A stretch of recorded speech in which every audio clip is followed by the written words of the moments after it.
Hey everyone, we are hanging out in my bathroom today. This is a chatty get ready with me video, and I'm also sharing with you my top makeup application tips that I have learned the hard way through experimentation or the easy way through listening to some experts here on YouTube, other makeup artists and makeup enthusiasts who have passed along some wonderful tips. So please hang around and let's get ready together. Let's jump in with tip number one, which is to make sure that your skincare routine is as tight as possible.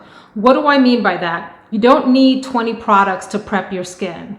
These folks that are out here doing 9 and 10 step skin prep processes are doing way too much. It's unnecessary. I would advise you to check out Dr. Dray, who is a dermatologist here on YouTube. She has saved me a lot of time, a lot of aggravation, and a lot of money. She will tell you that some of the most basic products that you can get at the drugstore are just as good and oftentimes a lot better than your higher end, more expensive products that are full of ingredients that really don't do anything special for your skin. They haven't been proven to do anything. And in fact, they may irritate your skin. So be careful of being sold a bunch of marketing lies with expensive skincare. That said, if you like expensive skincare because it makes you feel good and you like the luxury experience, fine, knock yourself out and purchase those, but just know that simple products will do the trick as well. So some of the products that I like to use that are on the simple side is, and she will tell you, Dr. Dray will say, make sure you cleanse your face, make sure that you moisturize, and make sure that you protect your skin from the sun, that you use a good SPF. And so what I like to use is the simple CeraVe.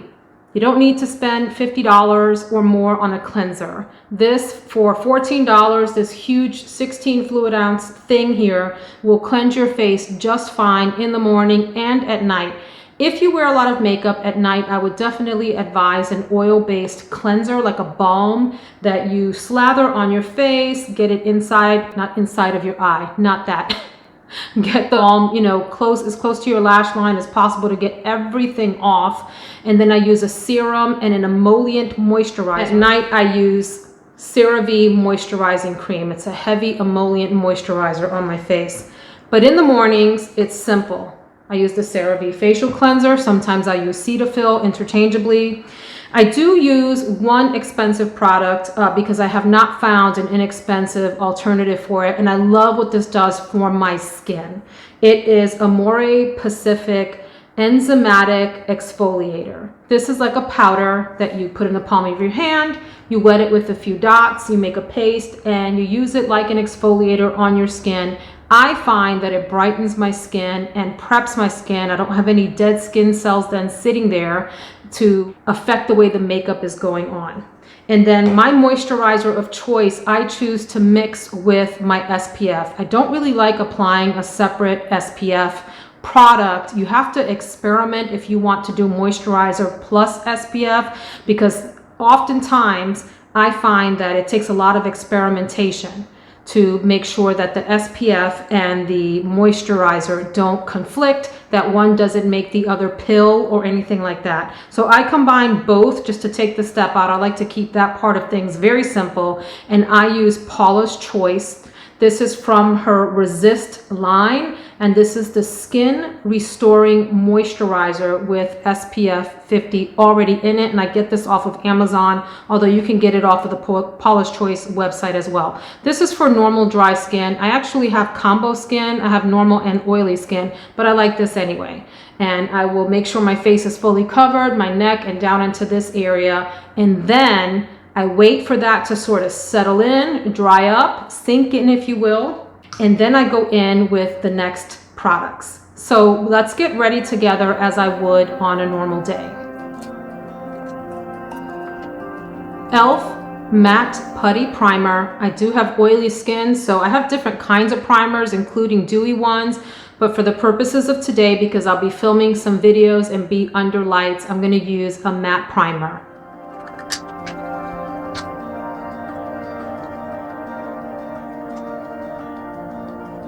Know that I really love the Becca Anti-Fatigue Under Eye Primer. This one is almost used up. It usually has blue putty in the middle.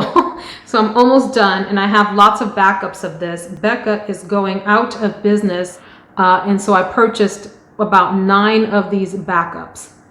And what I do is just take a little bit and use it to spackle in a little bit, very light sort of spackling into the wrinkly areas under my eyes. And I do have, as you see, texture. I have wrinkles on my forehead and a little bit under my eye and so forth. So love this for that. And then next I go in with an eye primer, which today it's going to be the Anastasia eye primer. You only need a little tiny dab like so. Just dab it on. Do not rub this on. It will pill up on you. Tip number 2 is going to be to actually apply a face powder before your foundation. That's not a new tip, but I think people are still scared of that because they think it's going to give them a cakey look. So the secret is to make sure that the application is very light. For this tip, you can use any fine face setting kind of powder. I am going to use the Wet n Wild Photo Focus powder in Banana. I'm going to tap out just a little bit. That's a lot of bit, so I'm gonna have to get rid of some. So I've tapped out just a little bit. I'm going in with an It All Over powder brush, which has a huge, you can see how big this is, a huge fluffy head on it. This is the number 211. And we're gonna just tap and swirl. Who remembers that from Bare Minerals? But the big thing is to get a lot of it off. And then just give yourself a very light dusting. Don't get too crazy. My next tip is to not be afraid to use a concealer that is actually darker than your skin. Normally, makeup artists will tell us to use something a little bit lighter, a shade lighter, and that's fine too, but you can also get a different, more natural effect if you use something that is darker. I happened upon this because I got a free sample when I was shopping at my favorite place, my Shangri-La, the cosmetics company store, and I got a MAC Pro Longwear concealer, but it was in a color darker than I would use, which is NW25. So I decided to play with it and happened upon this tip. So I'm going to put a little bit here, deposit here, and then also in other discolored areas to lighten those up. The best way I find to apply concealer is either to tap it on with your fingers lightly or use a concealer brush or a sponge. I prefer finger application followed by sponge and then a brush as a last resort. Sometimes I will go back in with a sponge just to tap out the edges and make sure there aren't any harsh transitions between the concealer and the rest of my face. We're going in with Estee Double Wear Foundation. Good old Estee Lauder. Mine is in 3N1 Ivory Beige.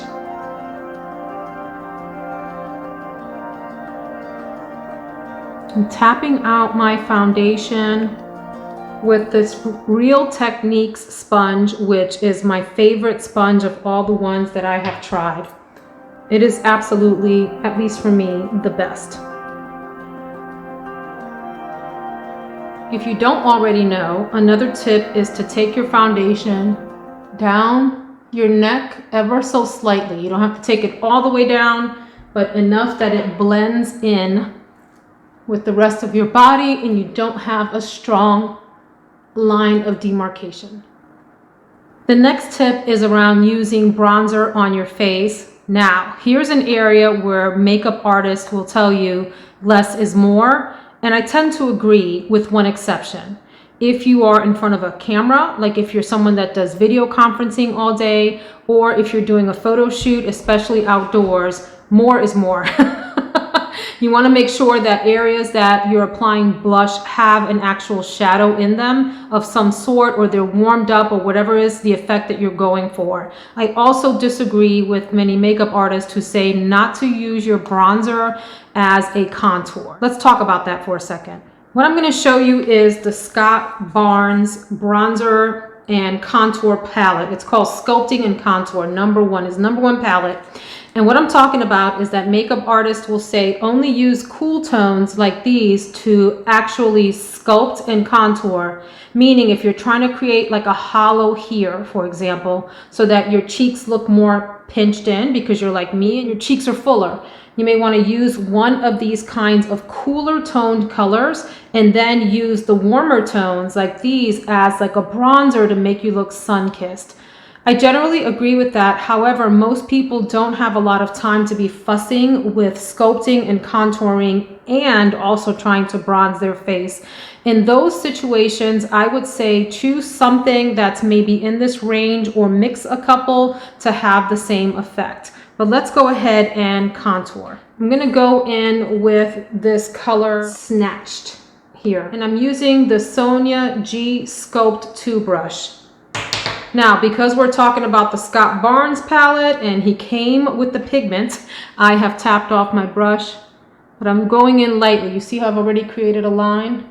And I'm depositing product. I'm going to come back and work that in. We want to do a little bit of sculpting on the nose. You see how that has made it look like this cheek is pinched in there?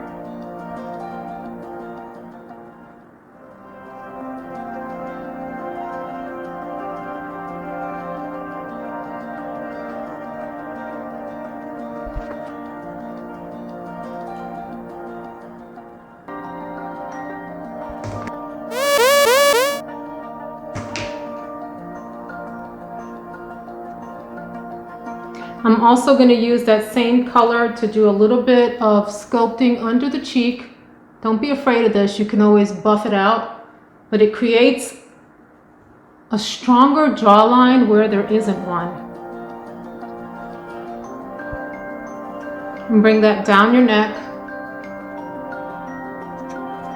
Here's something you may or may not want to do with bronzer. I tend to go overboard with this and kind of muck it up, but you can put a little bit right under your chin. It makes it look like this part of your lip is maybe standing out a little bit more and makes that piece then recede just a touch. The real tip that I wanted to show you though was not about contouring and bronzing your face. It's about what to do with bronzer in your eyeshadow. One nice thing that you can do is actually run the same color through your crease to give a little bit of definition to your eye before you go in with your eyeshadow, and it helps to also create a more cohesive look. So I'm actually going to go in with an eyeshadow brush. This is the Morphe M330. Tap off the extra since we know Scott gave us a lot of product. I'm also going to try to create a bigger eye by putting the bronzer a little higher. So instead of right in the crease, I'm going to go a little bit higher than the crease to give the illusion that I have more lid space than maybe I do.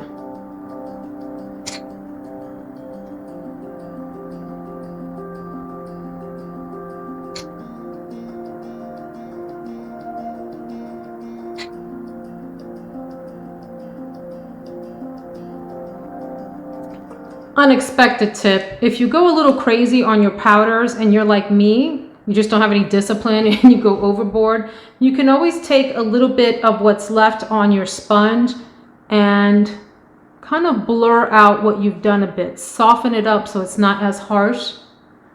I find myself doing that quite often. So I'm going to also go in with a little bit of a lighter color, which is this Sliced, to warm up the eye a bit. And I'm running it right over what I've done so far, because what I've done so far is maybe a little bit more gray or ashy tone than I would like. But that's okay. That's kind of the effect I was going for. Another way that you can use bronzer is to deepen up the hollows of your eyes here push them back and make a more dramatic look. Let's experiment with that a little bit. I'm going back into that snatched color here. Wish me luck. Yeah, you see how that makes it look like this part of my eyes is like deeper in? A little bit of a more dramatic look if you're going for that. So the tip is to use bronzer as your crease shade. It's a 2-in-1 step then, and it helps to make a more cohesive look on your entire face. Next, we're going to talk about playing with bold eyeshadow, which I am still learning to do. I'm going to use Pat McGrath Mothership Mega Celestial Divinity palette. Looks like this, and I'm going to choose this as my all over eyeshadow shade. So the tip is to go in with light layers to begin with if you don't know what you're doing, and if you tend to be like me and get too crazy with your eyeshadow too quick. I'm actually using what's called a buffing concealer brush from Sonia Kashuk because it has a flat edge that I can use to kind of press on my eyelids. You can also just use your fingers, folks. But I'm going in lightly into that color, tapping off extra until I know what I'm getting myself into. Let's do it. I really like that a lot. It's actually a lot softer than I was anticipating. And I'm doing light layers that will also help prevent it from looking cakey. On occasion, to help open up the eye, I like to take the color into this portion just a little bit. I call it the swoosh.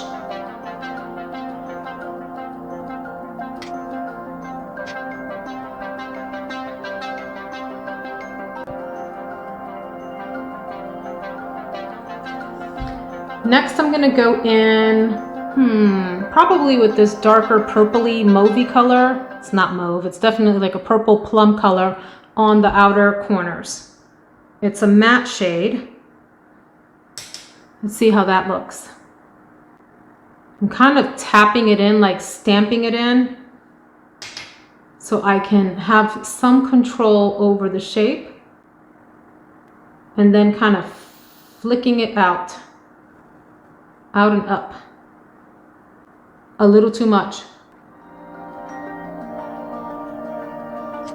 I want something brighter in the middle of the eyelid. I'm going to try to go in with this gold color right in the middle of my eyelids with my finger. You can always use a glitter glue a little bit down before you apply your glittery eyeshadows. This next tip is about blending your eyeshadow. There's 2 ways to do that. You can use a big fluffy brush, something maybe like this, to kind of swirl out the edges and soften things up. You can also, though, just use your fingers, which I like, and I need to make sure my hands are clean. So if you've been working with glittery eyeshadows and everything, wash your hands quickly and then come back in and just sort of smudge the edges. I'm not one of these people that likes to have tape here to have a really sharp line. I'm not going for that look. I want the edges to be a little bit more diffused. So I just use my fingers to do that and kind of swipe up and out to help things blend together. Same thing for if you have something glittery in the middle of your eye, you can use your fingers to just ever so slightly help things blend together a little better. See how that looks a lot more diffused now? And kind of all running into each other versus these really sort of harsh, jagged edges. So I'm gonna deepen up actually the crease on the outside just a little bit more for a little bit more drama. This is not a look I would wear on a work day, of course. It's one that I'm doing because I am filming some YouTube videos. And when you're in front of a ring light or something else like that, it tends to wash out a lot of the color on your face. Like I could put on gobs of makeup and still look pretty washed out.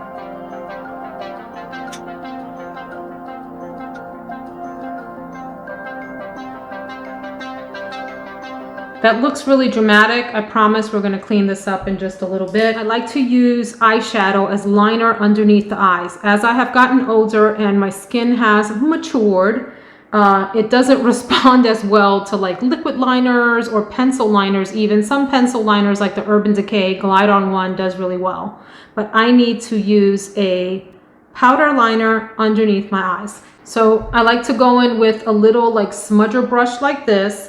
And I'm gonna pick up this purple here to begin with. This one here. And run that all along the crease. You don't have to do that. In fact, you can skip that altogether. Just has a different, like a more sultry effect if you do it. If you're looking for something lighter, brighter, summery, springtime, maybe skip this.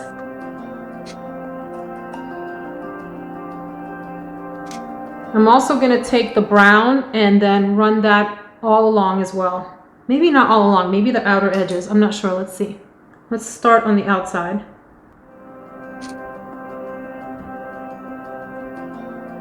Take your fingers and just smudge. And I want to brighten up the inner corners because I put something pretty dark there, which is unusual for me, this purple. Sometimes I like to go in with, well, usually I like to go in with a much brighter color on the inside, but I wanted to have a little bit of fun today. So just to brighten up the inner corners, I'm going to use Flexitarian, the color Flexitarian from the ColourPop Super Shock Cheek. This is a cheek product. It's a highlighter kind of product, but you can use it on your eyes. And I'm going in with a little tiny brush like this and just putting a little bit in there to brighten it up. I'm dragging it a little bit on the inside of the eye, again, just to heighten the brightening effect there. I'm going to use the same thing just right under the eyebrow arch and the crook there, just ever so slightly, and smudge that out for a little tiny bit of highlighter. I have put on eyeliner and eyelashes, false eyelashes, which I don't do often except when I'm filming, and I find them a lot of fun. The next tip is about your eyebrows. Now, I do happen to be lucky enough to have some eyebrow already, but I do like to create a little bit more in here, and I like to bring the tail out just a little bit to make the eye a bit more dramatic. I could just put some gel in my eyebrows now and leave it and it would look fine. But because I'm filming, I want a little bit of drama. So I'm going to use this Precisely My Brow Benefit pencil in the color 3. And the tip is to do just short strokes to start off with, especially if you're not sure what you're doing. This brow pencil is very forgiving in that you can wipe away anything that just looks weird. And believe me, there are days when I have done some very, very weird, odd things to my eyebrows. But the short strokes, generally speaking, will make things look a little bit more natural and random versus overly structured. I have done that too and regretted it. Done like a look that was way too structured. In fact, I do that often. The too structured look and then end up smudging it out because I regret it. I also sometimes do a little bit at the top, again for additional definition and to fill in a little bit more. Another tip is just to keep your face as natural as possible. When we're putting on makeup, we tend to do these really funny faces like this number, or we're doing bronzer and we're doing this, and it's not natural. So you want to the extent that you can, you want to keep your expressions as natural as possible so that when you're applying the makeup, it sits how it's going to look on your face most of the day. Because you don't walk around like this most of the day, or do you? I think that'll do it for me. It's not perfect. I'm not the best at eyebrows. I like to just fill in a little bit here and give more length on the sides. Let's move on to the next tip. My next tip is to put your highlighter under your blush, and it gives it a more luminous look. This is not something I created. I learned that from Wang Goss, who is a makeup artist and a doll here on YouTube. I could watch his videos on loop back to back. One of my favorite highlighters is a really cheap one, and it's from Wet n Wild, and it's the color Boozy Brunch. You get this huge pan for something crazy like $3 or $4. But I'm taking just a little brush like this. This is actually, I think, a concealer brush. It's a setting brush. And I'm gonna go ahead and just apply a pretty generous amount of highlighter in a specific spot, like right there at the top of my cheeks, because I'm going over it with blush. Now, while I have highlighter, I do like to do a little bit of this on the bridge of my nose and sometimes right under the arch. If you do under the arch, make sure you go back over your eyebrow with a tinted gel. Otherwise, you might not even realize that you've put some highlighter on your brow hairs, and then you look a little crazy. Can't be out here looking crazy. Yes, we can. We can be out here looking as crazy as we want. Isn't that right? So my next tip is around application of your blush. And I'm going to use what I'm calling the Charlotte Tilbury technique. I saw it on Michelle Wang's channel. She does makeup reviews here on YouTube. And the color that I'm using for my blush today is from Patrick Ta. And the color is called Do We Know Her? Question mark. Do we know her? And it's this beautiful peachy color here. Now, he has a powder and a cream. I'm going to start with the powder. And I'm using a Chikuhoru cheek blush. And the technique is, rather than start at the place where people tend to apply too much blush, which is right in this area, the apple, actually start back here, a little further back, and do like a Nike swoosh. Ready? Like that. And that distributes the color a little bit better so that you don't have too much concentrated right here and get the little clown cheeks, like the Raggedy Ann, you know, little red bulbs right there. So start back here and then swoosh. Let's try again. I love it. I don't even think this is showing up on camera. Now remember, I have the highlighter on under that. The lighting in this bathroom is a little weird. I've got skylights that are shining light down on me, plus the ring lights, and it's just wreaking havoc with the lighting on the video.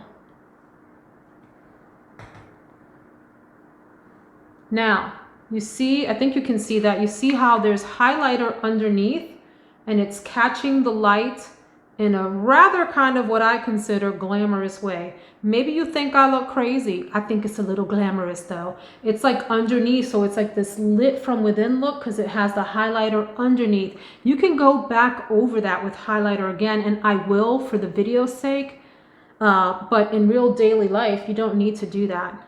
So we have this color. I think I want to put a little bit of the cream on as well. So I'm just going to use my fingers like that and kind of tap over. Who is your favorite makeup artist? Mine is Natasha Denona. Love watching her do little mini tutorials on Instagram or Facebook. She's just fascinating. She does the coolest, most editorial looks, very daring looks without being, well, some of the looks are crazy, but not all of them. Okay, what do we think? Do we have nice carved plump cheeks? I think I might go in even with a little bit darker bronzer right here just for camera effect. In normal life, you don't want to go too crazy with that. The next tip is around your lips and either making them appear smaller or bigger, depending on what kind of effect you would like to go for. For me, I have uneven lips, so one of the ways that I use lip pencil is to help even out the shape of my lips. And I do like to add a little bit of volume. If you want to decrease the volume on your lips, you can do so by using your lip contour, but contouring closer to the inside. And if you want to make them look a little more voluminous, you contour on the outside, almost like over contouring your lips. I am going to use the Huda Beauty Lip Contour 2.0 in the color Warm Brown. And I'm using this for effect on the lips so that you can see what over contouring your lips does, over lining your lips does. So you see I've already added some volume on this side, and I do it slowly because you can go really crazy on this.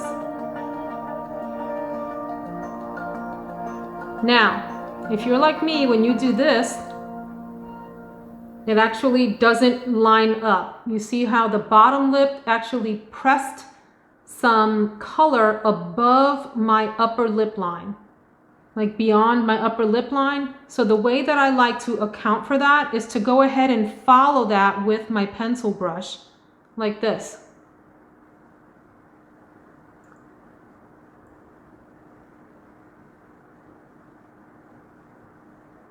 So there, I've just created a lot more lip than I usually have, as you can see from this side. In my case, it helps me because otherwise, as I go through the day and I do like that, which I do often, color will transfer there anyway. So I might as well work with it instead of against it. I'm going to even out on the other side. I also like to go in the middle a little bit.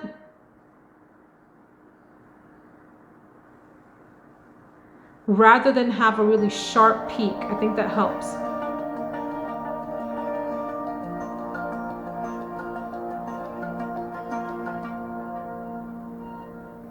So I have added a lot of volume to my lips, hopefully without looking too crazy. You don't want it to look fake, like you're trying too hard and all of that. I also like to take my fingers and kind of dab the edges so they don't look too crazy, like too jagged. And I also like to do one of those numbers so I don't have weird things going on in the corner of my mouth. Let's do lipstick and then I'll share my final tip with you. Because we have such a bold eye look on that's really out of the ordinary, I like to keep the lips simple in that case, or vice versa. Have a bold lip and a really subdued eye look so that you're not looking too clownish. If you're going to an evening affair, certainly feel free to do both, really amp both up. So I Need a Nude in Liren from Natasha Denona, which is a nice sort of neutral light color there.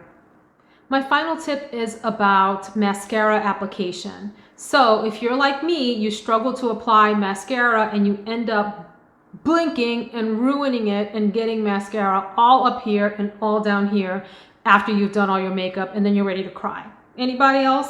Certainly me. So this is my Pat McGrath Labs Dark Star Mascara. This mascara is a little bit of a drier formula, which is good for the technique that I'm about to talk with you about. I love this hourglass wand, but it's to blink down onto your eyeshadow. Don't open your eyes wide and then drag the brush up, which sometimes tends to create that issue that I'm talking about. The best way I have found to mitigate that is to blink down onto your shadow.